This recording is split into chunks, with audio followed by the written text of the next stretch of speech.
Before we begin, hit that subscribe button if you think you could survive 23 hours a day locked inside a box. Because after hearing this story, you might never look at freedom the same way again. The morning shift began like every other day inside ADX Florence. The halls were silent, the air cold enough to make breath visible, and the only sound was the buzz of fluorescent lights echoing through concrete. But when Correctional Officer David Rourke failed to check in during the 6 a.m. round, the silence suddenly became something else, something dangerous. 2 guards walked towards cell block D, where the most dangerous inmates were kept, men who hadn't seen another human face in years. Rourke's ID card still registered on the electronic panel outside the tier, meaning he had entered the section, but he never logged back out. The cameras in that corridor had mysteriously gone black 20 minutes earlier. ADX Florence doesn't lose people. It's a fortress built for containment. Every door, every second, every breath is monitored. Yet now, one of their own was gone, vanished inside the world's most secure prison. When Warden Evelyn Marks arrived, her face was pale and her voice sharp. She ordered an immediate lockdown. "No one moves," she said into her radio. "No one speaks until we find him." Within minutes, every inmate was confined. Metal shutters dropped over their cell doors, cutting off even the small slivers of light they were allowed. In the control room, Agent Lucas Hale, a federal investigator specializing in internal crimes, watched as footage flickered across multiple monitors. He didn't leave, Hale muttered, which means he's still in there, somewhere. The missing guard wasn't just any officer. Rourke had served at ADX for 12 years, known for his discipline, his quiet demeanor, and his refusal to socialize.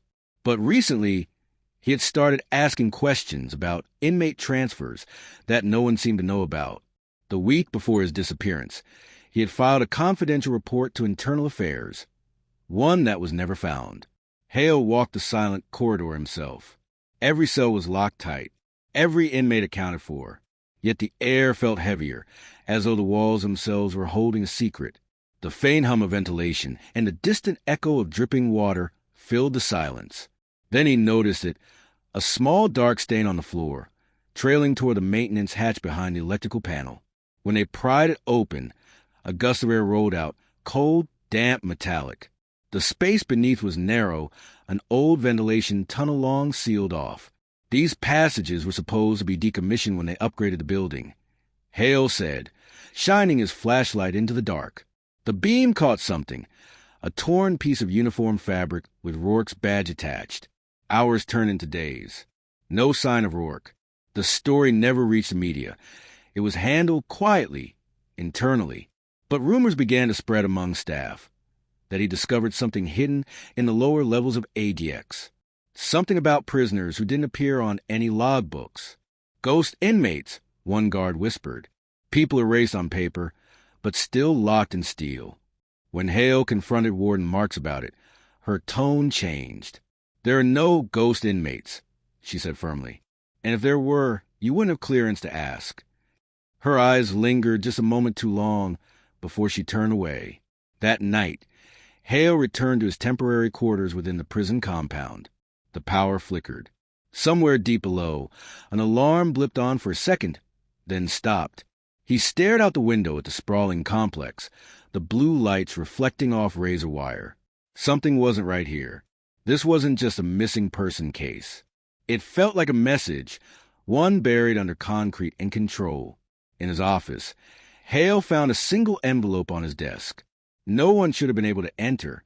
Inside was a key card marked Restricted Access, Sublevel 5. There was no record of any Sublevel 5 in the ADX blueprint, but the note beneath it chilled him more than anything he'd seen that day. It read, "You're looking in the wrong cells. The ones you can't see are the ones that never left." Hale's heart pounded. Sublevel 5 wasn't supposed to exist. But if it did, it could explain everything. The missing footage, the vanished officer, the whispers about unlisted prisoners. The deeper he dug, the clearer it became. This wasn't an accident.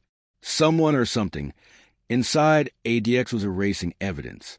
At midnight, he swiped the key card on a security door at the end of the lower maintenance corridor. The red light turned green. The lock released with a hiss. He stepped into the darkness, flashlight trembling in his hand. The air was thick and cold, the sound of distant machinery humming below. And then, faintly, he heard it, a voice, weak, trembling, echoing from somewhere down the hall. "Help me." Hale froze. The sound was unmistakable, a human voice, hoarse from dehydration or isolation. It was coming from behind a rusted steel door marked Storage B-17. He took a breath and gripped the handle. The metal creaked as he turned it open, the beam of light cutting through years of dust. What he saw inside made his chest tighten and his flashlight shake uncontrollably, because hanging from a wall, restrained by chains and half buried in concrete, was Officer David Rourke.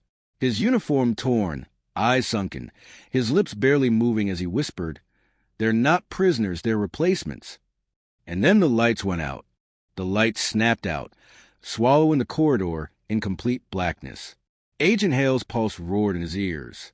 He clicked his flashlight. Nothing. The air smelled of concrete dust and iron.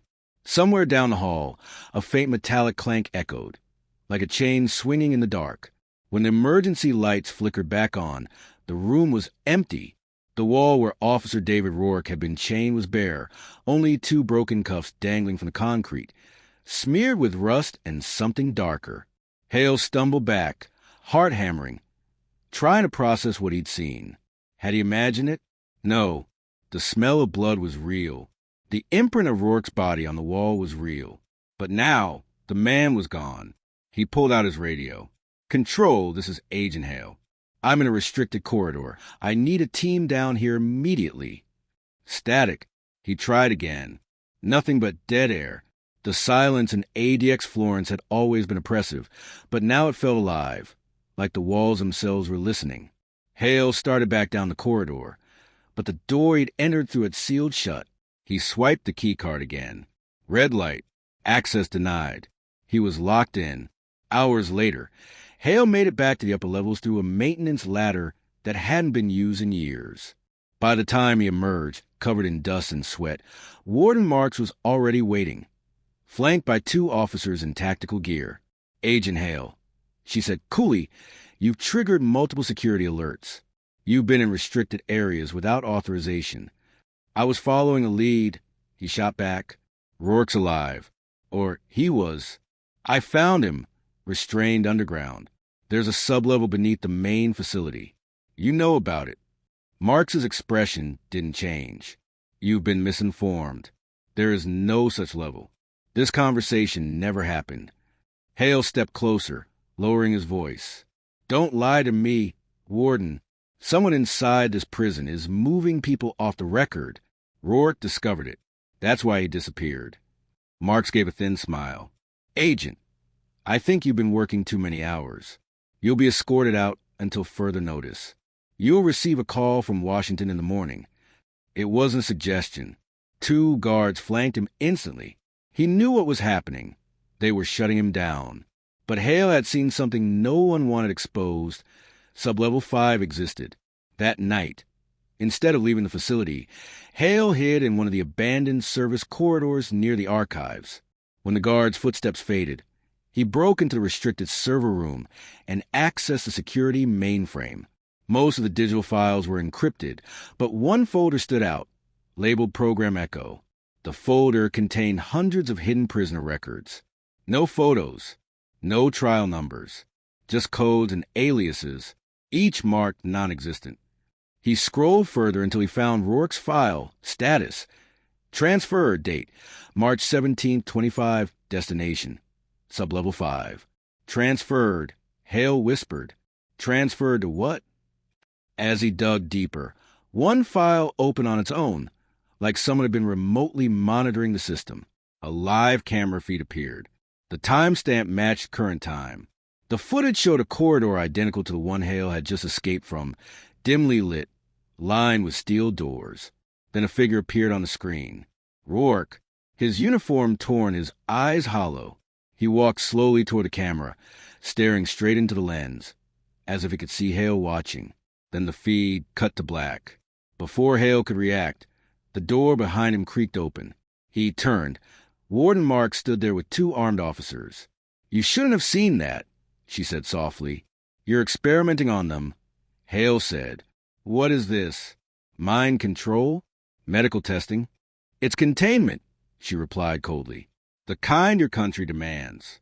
There are men down there whose existence can never be acknowledged. People too dangerous to the system or too useful." She stepped forward, lowering her voice. "And now, Agent Hale, you're one of them." Before he could respond, one of the guards struck him across the temple. The last thing he saw was the floor rushing up to meet his face. Then darkness. When Hale woke, his head throbbed. He was lying on a steel bunk in a small, windowless cell.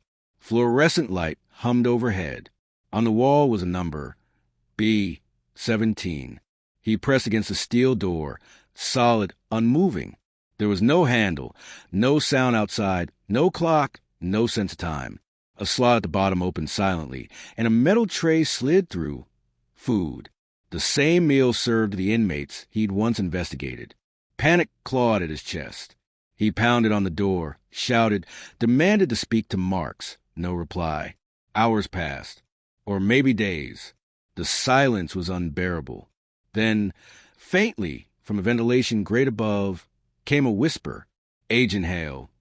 He froze. It was Rourke's voice. "Weak, but calm. They'll tell you this is justice." Rourke said, "But it's not. It's erasure. You dig too deep, you become one of the ghosts. They don't just hide prisoners here. They hide people who know too much." The vent hissed, and his voice faded. Hale backed against the wall, breathing hard. For the first time, he understood the real purpose of ADX Florence. It wasn't just built to contain criminals. It was built to contain truth. Somewhere deep in the silence, the intercom buzzed. A voice spoke, distorted, mechanical, emotionless. "Welcome to Sublevel 5, Agent Hale." The lights flickered once, then steadied. And as Hale stared at the ceiling, he realized the worst truth of all. In ADX Florence, no one ever escapes, not even the innocent. For the first time since arriving at ADX Florence, Agent Lucas Hale understood what true silence felt like. Not the peaceful kind, but the heavy, suffocating kind that wraps around your skull and squeezes until you forget who you are. There was no clock, no sunlight, no sense of time passing. The lights flickered at random intervals, a cruel trick to break the mind. He had stopped shouting after the second day, or what felt like the second day. Now he simply sat on the steel bunk, staring at the wall. The concrete wasn't smooth like the other cells he'd seen. This one was uneven, almost like something had been scraped off. He ran his fingers across it and felt faint etchings, numbers, names, and dates carved into stone. B-17, B-16, B-15. Every number marked a different person. All gone. A metallic buzz filled the room. The food slot open again, but this time no tray slid through. Instead, a folded note appeared. Hale hesitated before unfolding it. It read, "There's a way out. Look beneath." He dropped to the floor, pressing his ear against the concrete. Faint vibrations pulsed beneath him. Machinery, maybe airflow. Then, under the bunk, he found a small circular bolt, almost invisible. He twisted it with the edge of his tray until it loosened, and a thin panel slid aside to reveal a vent. Cold air burst out, smelling of metal and dust. Hale squeezed through the opening, crawling into darkness. His flashlight had been confiscated, but the faint blue glow of emergency lighting ahead guided him. The tunnel sloped downward, deeper than any blueprint had ever shown. After several minutes, he reached a grated door. Through it, he saw rows of cells, far more primitive than the upper levels. The walls were damp, the ceilings low. Inside each cell was a silhouette, people. Dozens of them. Some murmured to themselves. Some sat motionless, staring at the floor. He pushed open the grate and stepped in quietly. A man near the corner turned toward him. His hair was gray, his skin pale from lack of light. "You're not supposed to be here," the man whispered. "I'm looking for Officer David Rourke," Hale said, his voice low but steady. The man smiled sadly. "We're all Rourke down here." Before Hale could reply, another figure stepped out of the shadows. It was Rourke, alive but frail. His uniform hung loose on him, his eyes dull yet focused. You shouldn't have come, he said. They'll never let you leave now. Why? Hale asked. What is this place? Rourke motioned to the cells around them. You thought ADX Florence was the end of the line, the last stop for the worst of humanity. But this is where they send people who don't exist.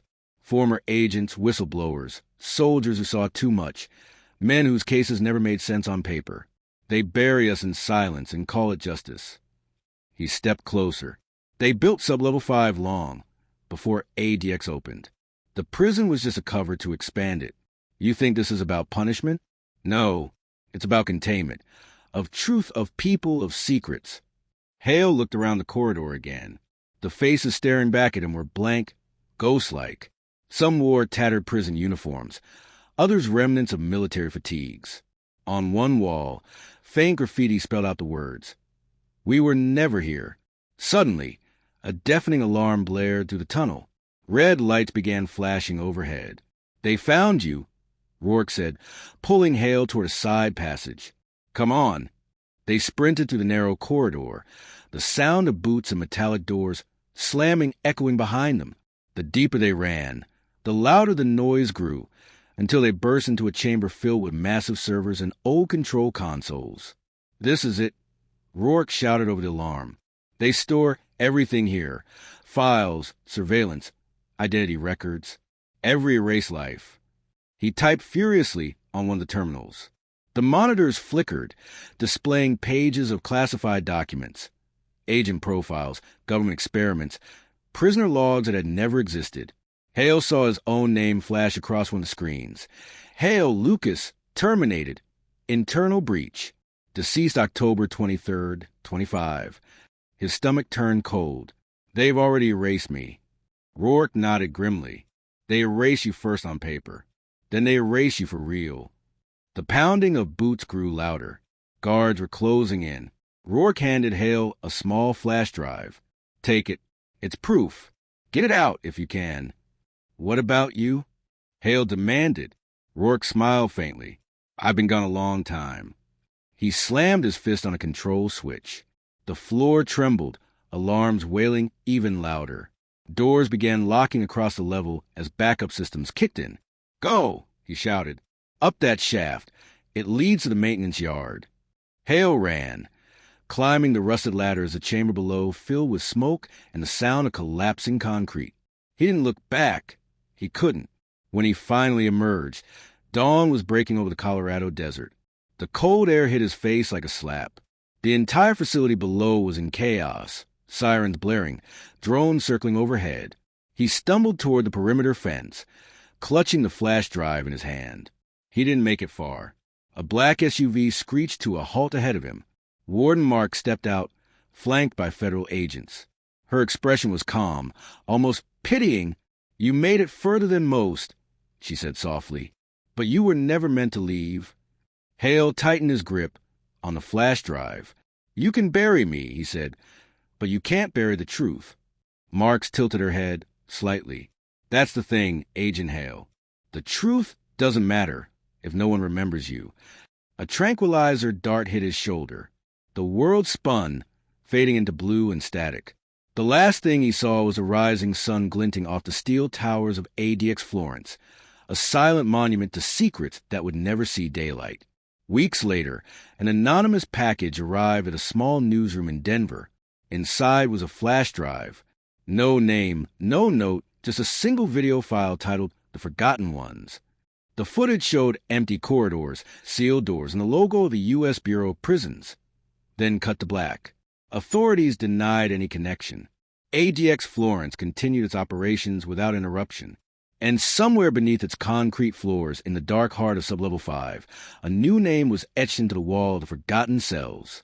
B-18, Hale Lucas. If you thought the story was intense, you're not ready for what's coming next. Hit subscribe, because the truth is always deeper than the walls built to hide it.